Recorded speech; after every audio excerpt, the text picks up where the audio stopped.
Hi, this is Lynn, and I'm from the Illuminating Lens. Today we're going to talk about post-processing for panoramic images. As with everything else in photography, there are multiple ways to do this, but we're going to look at 3 ways that I commonly use. And the first is the easiest, but maybe not the best. The image on the screen is a single image that has some problems. The sky is not terribly interesting, and the foreground's not great. So an image like this kind of lends itself to a panoramic type processing. So in order to do that, I've opened it up in the Develop module of Lightroom. I'm going to open up the crop window, and I'm going to bring the top crop line down to just above where the clouds are kind of getting interesting. Before I do the other crop, I'm going to go ahead and check and make sure my horizon is straight. So I'm going to use the angle tool and bring it over here, and it was just off by a little bit, so that's good. Now I'm going to bring up my bottom line to just below where the water hits the shore. And that eliminates my problem areas at the bottom of the image. When I hit enter, I now have a panoramic image. This is an easy way to do this, but it's not necessarily the best. You're cutting out a third to a half, in this case almost a half, of the megapixels that your camera gave you when you produced this image. So you want to do this only when you absolutely have to. Reason being, if you really wanted to print this image, especially if you wanted to print it large, it could possibly be a problem because you've cut out a lot of the image. And so you want to only do this when you absolutely have to. In this particular instance, I had a fairly wide angle lens, so I was able to get quite a bit of the landscape here, but that's not always the case. So you have to be careful about cropping in a single image to try to get this panorama type look. I'm going to go ahead and process a little bit of this image just to give you an idea of what I would do. The white balance is off a little bit, but I think I'm going to go ahead and warm it up just a tad. I'm going to bring my highlights down and my shadows up, give it a little bit of contrast, and then a little bit of clarity, some vibrance, and maybe saturation just a little bit. That's all I'm going to really do to this image right now. This is not one I'd really want to process too much. Just wanted to show you what you could do with a single image. And this one isn't terribly bad because it does have that cool curve in it. And I just wish there was a little bit more going on in the sky. Our next section is going to be using multiple images shot out in the field, combined first in Lightroom, and then we'll also combine another image in Photoshop. Okay, we're ready for the second method of combining your images into a panoramic image. This time we're going to use Lightroom, and as you can see, I've chosen 11 images here that are in a series, and I have shot these images in portrait mode. This is the recommended way to shoot the images for a panorama. Reason being is the lengthwise side of the image is obviously longer in this mode, and it gives Lightroom and Photoshop more room to figure out what matches to what. And if you try to put landscape images side by side, it will work, but it has a lot harder time putting those images together. So when I started shooting panoramas more often, I started shooting them in portrait mode, and it made all the difference in the world with processing. That being said, this is also a very intense type of processing for your computer. It takes a great deal of time to do this both in Lightroom and Photoshop. And obviously, the more images you have in this series, the longer it's going to take. So be prepared for a time-consuming process here. If I only had 3 images in a row, it would go fairly quickly. But in this case, I have 11. Also be careful about what you're shooting. I initially had shot like 25 images, but these images went out into the water and there wasn't anything there that the computer programs could figure out how to match. And obviously, as I'm shooting, time is moving, the water is moving, and it couldn't match up the images. So again, be careful about what you're shooting and what you're trying to combine into a panorama, because the programs are really, really good, but they're not perfect. And so I pared this down to 11 images that combined fairly well, and the computer, even though it takes quite a bit of time to process it, it did a good job of it. As you can see from the images that are processed already down here below, which I've done a couple of different things with in my further post-processing. We are going to take this from library module, and we're going to, having highlighted all 11 images that we want to use in our series, Panorama, and let this thing go until it gives us a image to preview. And I'm going to stop this. It's going to take a while. I'm going to stop. As I mentioned before, the lighting was pretty strange that morning due to the fog and then the sun coming up over on the left-hand side. So the image is a little bit overexposed, but with some post-processing, that can be solved pretty quickly. And as you can see from the images that I have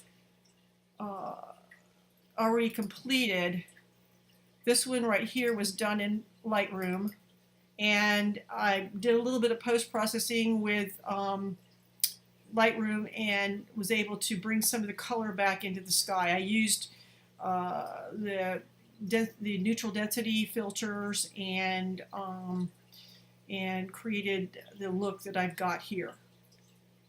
Our next section is going to be about using Photoshop to do the same processing. As you know, Photoshop and Lightroom are both programs that were created by Adobe. So the programs are very similar, but my experience has been that Photoshop has a much better way of putting the images together, but in the same regard, it takes a lot longer to do it because it's doing a lot more processing.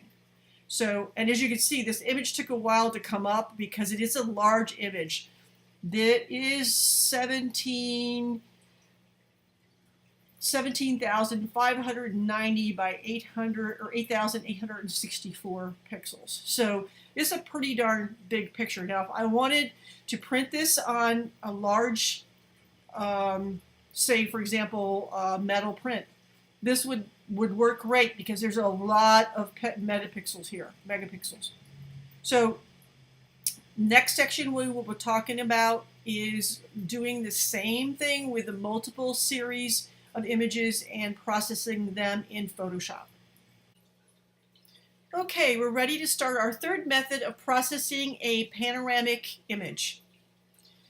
Once again, we're starting with our 11 images inside of the Lightroom library, and I have highlighted all 11 images again, and now I'm going to go up to Photo and then Edit In, and then instead of going to Adobe Photoshop, I'm going to go all the way down to the bottom, and your list may be shorter than this.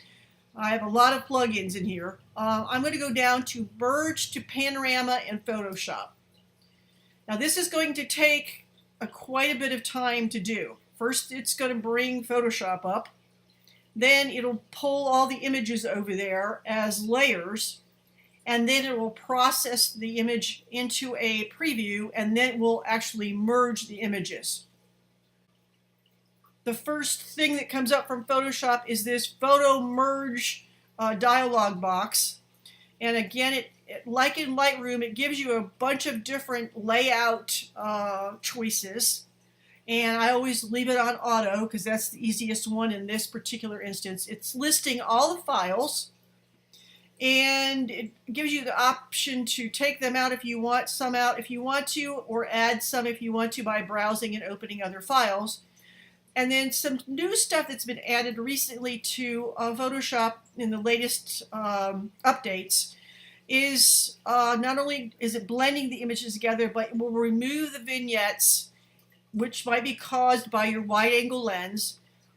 It's getting rid of, it's doing a geometric distortion correction, and then it does a content aware fill of the transparent areas. And the transparent areas are created when Photoshop tries to combine these images these images were all handheld when I took them. And so I may have gone up and down a little bit with my images. So when Photoshop goes to combine them, it has to move the images up and down in order for all the pieces to match. And so there may be some space at the top or at the bottom from where all these images they've been hooked together. Also, when it straightens out the image because of the nature of taking these images in a row as you are going along in an arc with your body, there also might be some blank images, and with the content aware fill transparent areas, Photoshop goes ahead and fills in these areas. Now, you may not want that to be done. In this particular instance with these images, my sky and my water are pretty easy for that to do, so I'm going to go ahead and let him do that. If I had something that was a little more difficult and more complicated at the top and the bottom and at the sides as well, I might say not to do that, and I might try to handle that myself, or I may end up just cropping that part out. It really depends on the particular image combination that you're doing. But in this particular instance, I'm going to go ahead and click all of these. Clicking all of these also adds more time and effort to this process. So once again, I'm going to go ahead and say OK and let the process start. And as you see, Photoshop is coming up and it's bringing in all the layers. And so I'm going to go ahead and stop the recording and bring it back on once I've got to a point where this thing is processed most of the way through. Okay, we have an image, and it took 5 minutes to do this. As you can see from the screen here, we have got all the layers listed down here, and as you can see from the mask, you can see what part of the image this thing actually used. Actually, it's kind of interesting to look and see how Photoshop goes about utilizing the different parts of the images to put it all together. Also, you could see the crawling or marching ants, as they call them. These are selections. These are the areas that were transparent. As I mentioned, when the images were put together, and you can see there's some down here at the bottom, there's some on the sides, and there's some, it's just all over the place. And it's already, because I had checked the content aware fill aspect of this, it has already filled all these in. So all I need to do now is flatten the image. So I'm going to go up to flatten, flatten the image.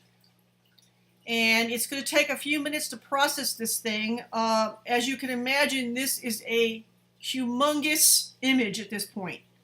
It is 587 megs, or 3.6 gigs of image here. So when you combine 11 images, you have one heck of a big image. This would make a very large image for even you could take this and put it on a billboard and it would be fine. And that's how big this image is. In order to get rid of all these little marching ants, I'm going to go up here to select and deselect, and they're all going to go away. As you can see, it filled in all the areas around the edges that that there were that would have been transparent, or actually, areas where the images were shifted up and down. And I mean, again, this image is overexposed, but you get an idea of how how Photoshop goes about creating this image. And this one I think is a little better perspective-wise than the one that I got from Lightroom. Again, Photoshop has a lot of capabilities in that, and it does it automatically. In Lightroom, you can go in and straighten things out a little bit with their new transform part of the develop module, but it's so much nicer to be able to just have an image and you're ready to go and make your color adjustments that you need to make. Now let me go back to Photoshop, or excuse me, to Lightroom, and I will show you the final image that from Photoshop that I did. I ended up cropping this one a little bit more, and in this particular one, actually, I think I ended up with a little bit more of the water on the right-hand side as well. But this is, you know, I added some color to the sky and a little warmth on the right-hand, or excuse me, on the left-hand side. Again, this was a little more difficult in terms of things that you do, because the light was changing so dramatically as we went to the right with taking the images. So this gives you a good idea of what you can do with the panoramic type setup, and so it's a fun thing to do. It is a very creative thing to do, and with a little help from Lightroom and Photoshop, it's very easy to do. I hope these videos help you feel more comfortable doing panoramas and using them as part of your photographic repertoire. Thank you so much for listening, and this is Lynn from the Illuminating Lens.